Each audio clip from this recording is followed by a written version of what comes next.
welcome back to the Welloff Podcast. We're in a little bit of a casual setting today. Hi, Tara. Hello, my dear. This is new. This is new. This is new for us. We're just kind of chilling in like a casual setting, and I kind of love it. What do you think? Me too. I'm comfortable. We have our new Welloff microphones. I know. So fun. So we're doing something a little bit different today. We are obviously sitting in chairs, and we're not on video, and we're in person, and it's so great to be in person. We're here at the iHeartMedia Studios and in Hartford, Connecticut. And today I'm going to be interviewing the lovely Dr. Tara. She is our guest today because there's a very important topic that I personally want to know more about, and I think some of our listeners do too, Tara. I hope so, because it's certainly something that I love, and it's very important to me. Yeah. So what we're going to talk about today is something called EMDR. And I'm going to have Tara say exactly what it is and all the things. But EMDR is a form of therapy, and it's something that Tara uses in her practice. So I wanted her to do an episode on this to talk to us about what it is and the benefits. Well, first, we need to start by talking a little bit about trauma, because trauma is the reason why we would use EMDR therapy. And a lot of people use the term keep PTSD. Keep it in there. Yes. PTSD. Incorrectly. But when we experience trauma, and trauma is different for all people, so it's relative. Mm-hmm. So there's people that can go to war and come back and they don't have PTSD. There's people that could be exposed to abuse or some horrendous set of circumstances, and they don't have PTSD. However, everyone that experienced trauma does experience a change in their brain. Okay. So the analogy I like to use is a brand new car might get a ding, no problem. But it might get into a huge accident and then it's totaled, or it has to be completely restored. And our brains are very similar. So little things happen, they're little dings. But when big events occur, it creates a big shift in our brains, and it changes how we see the world, how we communicate, how we interact with others, how we show up to work, how we show up in relationships. And it becomes like a filter. Like how we use our filters on Snapchat or Instagram, our brains become a filter for how we see the world. Wow, that's very interesting. It is. It is. And it changes everything about us, and most people that have been through something significant, like you with your cancer journey, or if someone was assaulted, or if they were in an accident, like I said, that event is typically like a dividing line, pre and post. Like we're different after that event. Like nowadays, how often do we say, oh, that was pre-COVID? Yeah. Or, oh, that was after COVID? Because COVID was a traumatic event for the world. Right. It was a set of circumstances where we were scared, we were unsure, people died, people were sick. So that's kind of what happens to us in life. So EMDR is a form of therapy that is used a lot for trauma, and it helps kind of reverse what our brain went through. What does it stand for? Oh, I'll get to that. Oh, okay. Good question. But it stands for eye movement desensitization reprocessing. That is a mouthful. It is. That's why EMDR is so much easier. But the reason why it's important is because it helps restore balance to our brains, to our psyches. And I'll use this as an example. When we fall asleep at night, or if you see someone in a very deep sleep, they're in REM sleep, rapid eye movement sleep. Okay, yeah. You've seen that, right? Oh, yeah. So at the end of on my Kudus ring, there you go. It tells me. There you go. So while we're sleeping, when we're in that deep REM sleep, and this is why sleep is so important, our brain is processing and reorganizing everything we experienced that day.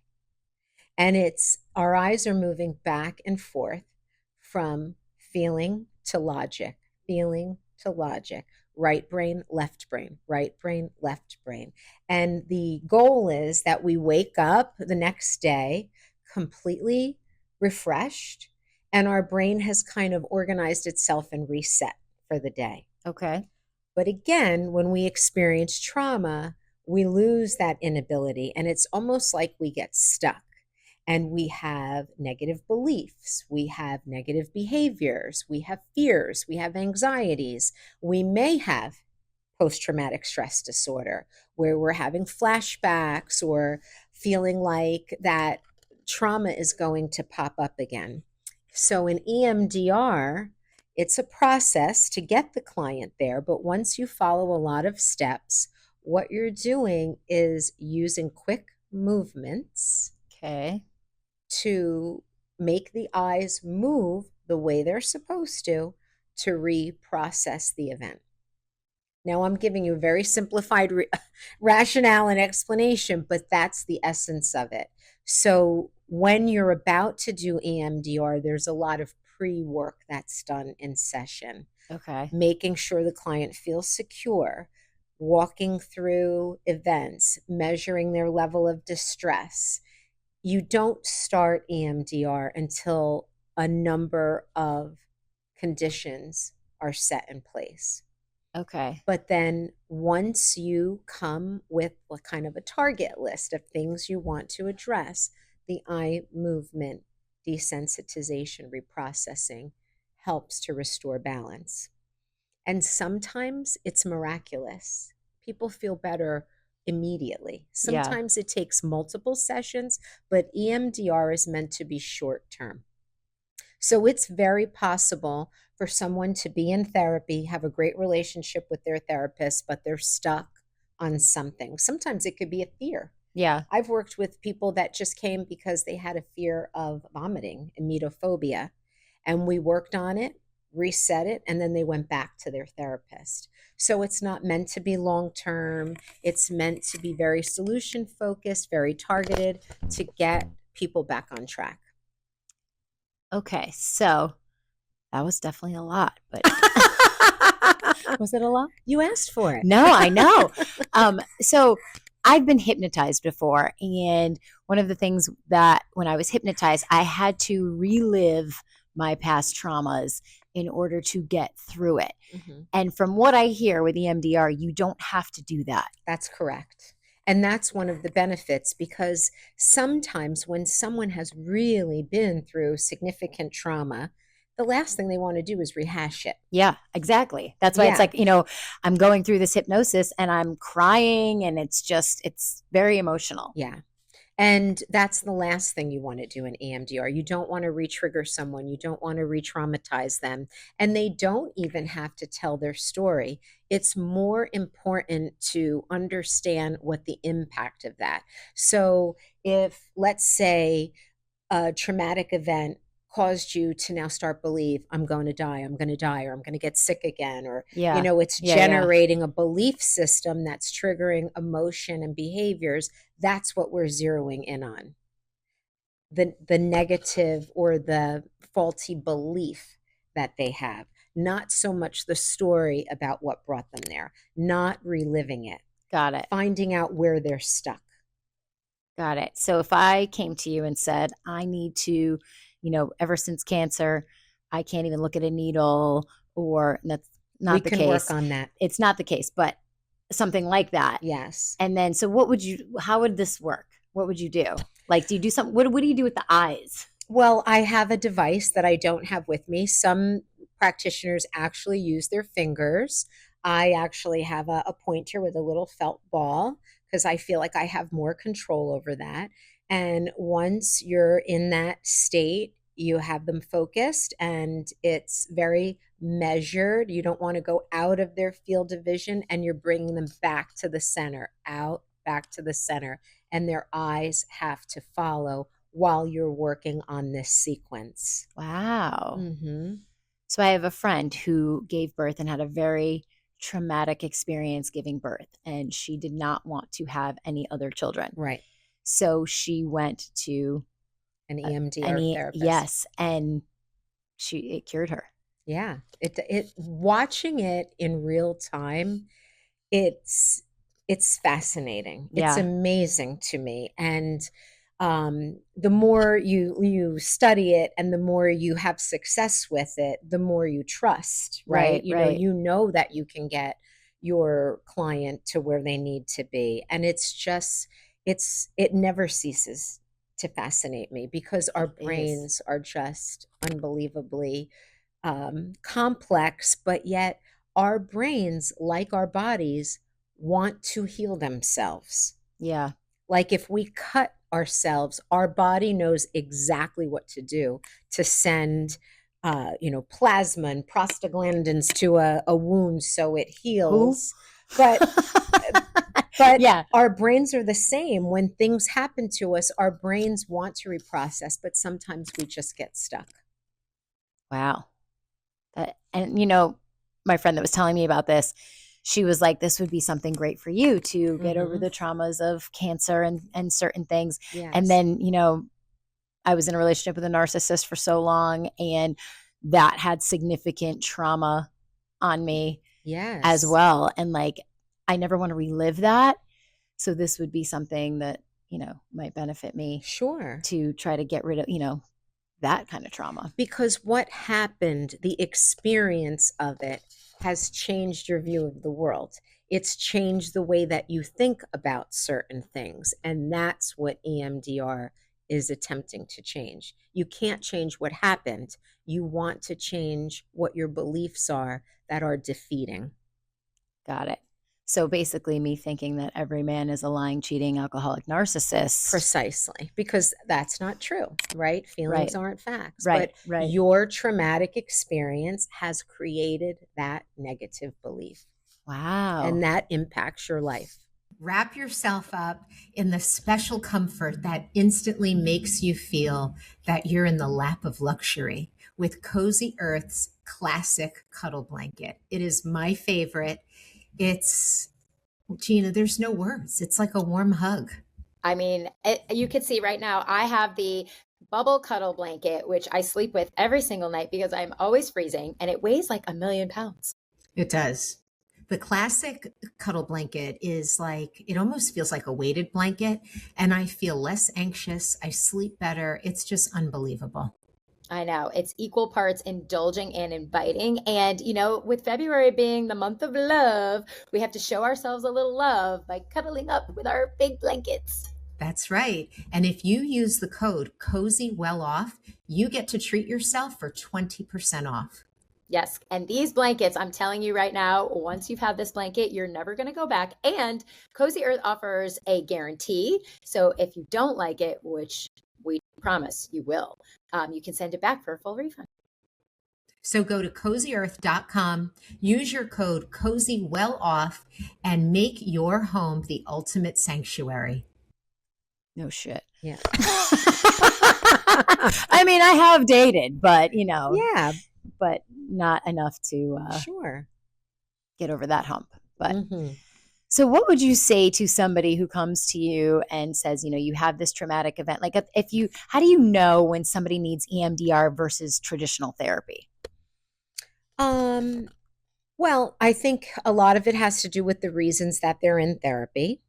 And I can tell you that I've worked with clients for a lengthy amount of time. And after a stretch, it's like, have you ever heard of EMDR? Because Yeah. sometimes it's not right at the forefront. Right, There's right. other things that bring someone into therapy. And then as you develop trust and rapport and they let down their guard more, you learn more. And so it might seem apparent, but sometimes people come specifically for that purpose, Right. because they can't get over something. Right. And not all therapists are trained in this. Oh, no, it's definitely a specialty. It's a lot of therapists don't do it because the training is costly. Yeah. And it's time consuming.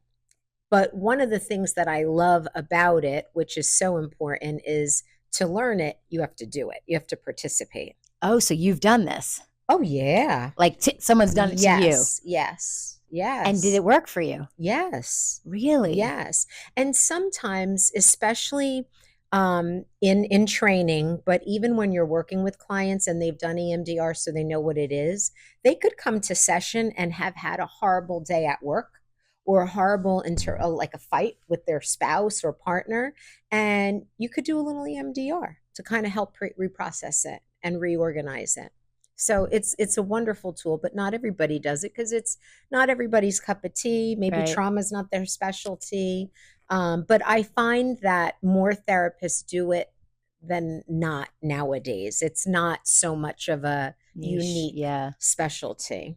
I got it. So do you find that a lot of your clients, you do like utilize both forms of therapy, or is it usually one or the other? I would say the majority don't need EMDR. Okay. I would say maybe 25% of them do. But even in the space where I practice, there's 6 therapists and only 2 of us do EMDR. So I think Got it. that's kind of like the norm. So who would you recommend EMDR therapy to? Anyone that recognizes that they've experienced trauma and feel that they have not been able to move past it in some way, that they have leftovers that they just kind of can't unload, whether it is beliefs, whether it is the way that they think or something negative. So that would definitely be it. Someone that maybe has fears, like irrational Yeah. fears, that like the fear of throwing up. It's very, That's very my common. niece. Maybe I should send her to you. Very common. So I would just say, like, the easiest way to put it in layman's terms, if there's something you feel that you can't move past, EMDR could help you. I love that. And Mhm. it's such a thing that, I just learned about maybe a Mhm. couple of years ago when my friend went through it. She was telling me about it, and I'm just like, well, what is that? What is that? And then when you and I were talking, I was like, I really want to have someone on the podcast that can talk about EMDR. And Tara was like, hey, me. And I was Yeah. like, perfect. Yeah, easy. We don't have Yeah. to find anybody. I know. No, this is great. But I'm glad it worked for your friend. And that's also a very great example. A traumatic births are something that are very overlooked. Fetal loss, miscarriages, Yeah. and any of those criteria. But just I want to press the point that trauma is relative. So something that I feel was traumatic, you may be like, what? It's nothing. Drop in the bucket. Exactly. Yeah. And so it's not about judgment because we're all different and we all have different perceptions. So what's traumatic for someone might not be traumatic for someone else. So it's about that feeling of not being able to move forward or to be haunted by something, or the PTSD where you're reliving it and you're fatigued and having flashbacks, and you really feel like you're right back in it. I mean, that without a doubt is criteria for EMDR. Yeah. I know. And we think about all the people that we've had on our show, Mm-hmm. and how most of them have had some serious traumas and things happen, getting stabbed, cancer, having heart attacks, and Getting run over. Oh my God. Yes. We've heard some really just out of this world stories, but they're about resilience. Yeah. And so they're all functioning, but we don't know Right. what's going on, when they're in the silence of their own thoughts. And I know we've talked about on a couple of our episodes, things to say to people when they are experiencing trauma or when they've gone through something hard, ways to reach out that aren't so daunting. Yes. And it is really important to validate whether you agree with them or not. The shake it offs or get over it, or Big girl that's not panties. so bad. That's not so bad. That's the last thing that you want to say to someone who's struggling, because their struggle is real. Right. I know when I was diagnosed, my friends would call me and they wouldn't want to tell me about their mundane trials and tribulations, because they'd be like, nothing I'm going through is compared to what you're going through. And I'm like, no, again, it's all relative. And Right. I want to hear about Sure. your stressful day. Yeah. Sure, you don't have cancer, but Right. it's still traumatic to you in the Yes. moment. Of course. So yeah. I know. And that is, I know people are like, well, try being this and try being that. And, so it's just, you have to really, you don't know anybody's struggle until you know. For sure. All right. Anything else? No, I am grateful that you were interested and that we could talk about this because it is important. And I think people need to hear, what would qualify them, for lack of a better word, for EMDR therapy. So, we're in the studios and we have our two interns, Nerval and Aria, here as well. And they've been sitting here listening to this. And I want to ask Nerval, come over here. Okay, we can hold this. Nerval, come over here. Let's have a little seat on this thing. So, question: have you ever heard of EMDR before? No, I didn't until just now. So you've had no idea what it was and just learned a whole lot. Yeah, I did. Do you have any questions? How long does it take? How many sessions to really go through it? Some people feel better in one session, but that's rare. It usually, it really depends on the person. It depends on the extent of the trauma, and just what they were like when they came in. But it can be resolved in 3, 4, 5 sessions. But if, let's say you were abused your whole life, right? It's going to take a little bit longer. But if you witnessed an accident, maybe it would only take a few sessions. It really depends on the person, but it's not meant to be long-term. It's meant to be brief. And if you have a therapist already, you can go back to them. You don't have to continue. Aria, do you want to come on into the screen over here? We're adapting. Yes. Yes. So, Aria, same question to you. Have you ever heard of this? I have not. No. And what do you think? I mean, it's super cool. I didn't even think like that form of therapy could work. Like it just never would have crossed my mind. But it makes sense. Like, I also like, how long is like one session and how does it like work? Like, when someone comes in, like what's the initial, like, I guess, consultation or what is that like? So a session is normal. Like my sessions are 45 to 50 minutes, and that's the same. It's not any longer. But if someone came to me and they were a stranger, I would meet with them for a first session like anybody else, where I took a thorough history and tried to understand what they're here for, make sure there's nothing else going on that I need to diagnose. And then the next session, we would start the EMDR process. And sometimes the setup takes a whole session, just kind of getting everything in order. It's very prescriptive, where when you come in for talk therapy, you talk about whatever's on your mind, but EMDR is very by the book. Like there's a format to follow. So, but it's regular time. Awesome. Yeah.